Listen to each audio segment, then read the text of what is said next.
On est en fait une start-up qui s'appelle Capcode, qui est une société une spin-off d'une société qui s'appelle Capa Santé. Et donc en fait on propose deux types d'activités. Il y a une analyse des données sur les réseaux sociaux pour ensuite communiquer aux laboratoires de santé ou aux autorités de santé des données par exemple de veille sur les médicaments. Et en parallèle, on développe des solutions pour les pathologies chroniques de type respiratoire, notamment l'asthme et la BPCO. Et donc on est en train de lancer ce produit qui s'appelle Connectine, qui est un produit qui se fixe sur les inhalateurs. C'est un petit boîtier qui va être relié à une application sur le smartphone. Donc le patient utilise son inhalateur, les données sont enregistrées sur le smartphone et il peut consulter à quel endroit il a fait des crises, combien de crises il a eu.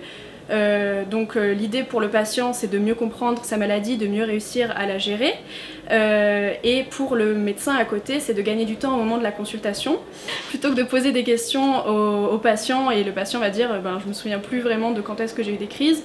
Là c'est vraiment tout factualisé. Donc il y a aussi un aspect communautaire sur le produit, donc l'idée c'est que toutes les crises faites par le patient soient enregistrées sur une carte et aussi en parallèle les autres crises des autres patients. On peut aussi, si on n'a pas forcément de crise mais qu'on se sent, on a un inconfort respiratoire, déclarer une zone d'inconfort respiratoire sur l'application. Il y a aussi des données liées à la pollution environnementale, parce que forcément il y a un lien entre la pollution et l'asthme, donc que le patient puisse adapter sa journée, adapter son trajet en fonction de la pollution aux alentours. Et là en fait on est en phase test, donc on est en train de recruter des patients qui veulent bien tester, à qui on distribue l'objet. Donc l'application est déjà disponible au téléchargement, même sans avoir d'inhalateur on peut la télécharger et avoir des données sur la pollution aux alentours.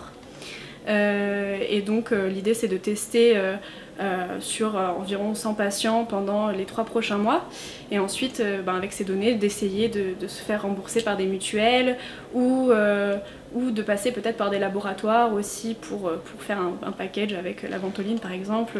Enfin voilà, l'idée c'est d'après faire en sorte que le patient n'ait pas à payer lui-même pour ce dispositif, surtout en France où les patients ont l'habitude d'avoir des produits remboursés pour leur santé. On communique déjà via les réseaux sociaux, on essaye de passer via tout ce qui est association patients, etc.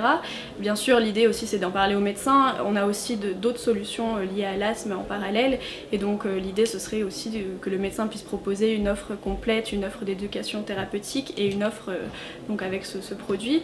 Et même les laboratoires de santé qu'eux-mêmes arrivent à communiquer. Enfin voilà, tout moyen de communication est bon pour faire connaître.